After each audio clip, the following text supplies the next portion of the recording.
Nithyananda real? Is Nithyananda real? Yes, I can only say from my experience, what you're asking, I'm assuming, is he a real master? Is he really enlightened? Is he really Paramashiva incarnated? The answer is yes, per my experience. There's one story I want to tell. I want to tell you. There's one story I want to say. During 2017, there's a program called Mahasada Shivoham, and during this time, I was on Swamiji's personal team. I was one of his, almost not his bodyguard, but like that. I was in his inner circle. When he went outside of his room or outside of his courtyard, I was there. I was always with him, no matter where he went. And during that time, we had a program. He conducted a program called Mahasada Shivoham. And during every one of his programs, he gives darshan, in-person darshan. And so that's when people walk up to the stage and they approach him and he gives them energy darshan, either touches his thumb on their forehead, hugs them. It's different for everybody.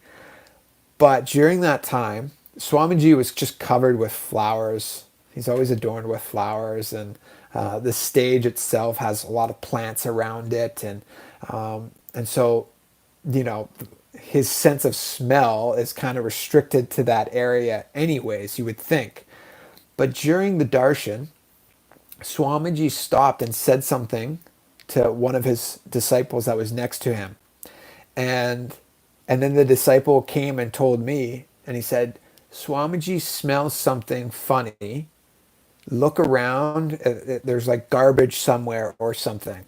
And I'm thinking, like, how did he smell that from where he is? Because in the, like, there's the stage, and then, you know, all the way behind the stage, and like he's covered in flowers, he's got people all around him, like I said, there's plants around him. So like, to smell something that is all the way back here behind the stage was kind of like funny. And so sure enough, I start looking around and with a few of the other disciples, and I found there was an area backstage where beneath the stage and close to the back of the actual building, okay, beneath the stage and close to the back of the building, there was throw up there. Somebody had thrown up beneath the stage and to the back of the building. If you know anything about India, like, it's free game. Like, Indians will pee anywhere, and you know, it's kind of funny. But in the ashram, it's a little bit different. But when workers come, I guess one of them went down beneath the stage and went to the back of the building and either threw up, or it looked like throw up. It smelled like throw up. It smelled terrible.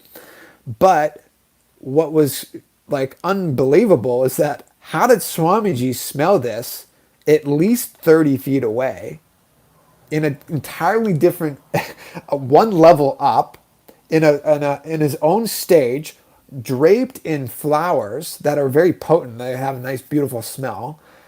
People all around him, and yet he smells this substance at least 30 feet away. It was incredible.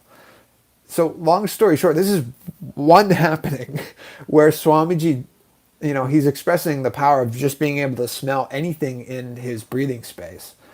It was, I didn't get it. It didn't make sense. And for me, that's just one thing that shows, okay, he's real. You know, he has real yogic abilities, and you know, I have hundreds of stories that I could say.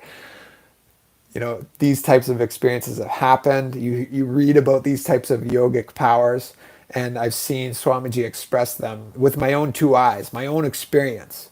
And you know, that's one way of wrapping it up. Is Nityananda real? The answer is yes. The powers are real. What he's doing is real. His initiations are real. His enlightenment is real. His Paramashivatva is real. And if you're following him or you're not following him, you're the most blessed individual on the planet if you are. So I hope that answers your question. Is Nityananda real? Is he a real master? Yes. We count likes, calories, minutes, follows. Every day we stare at screens and count, but we don't count what really counts. Our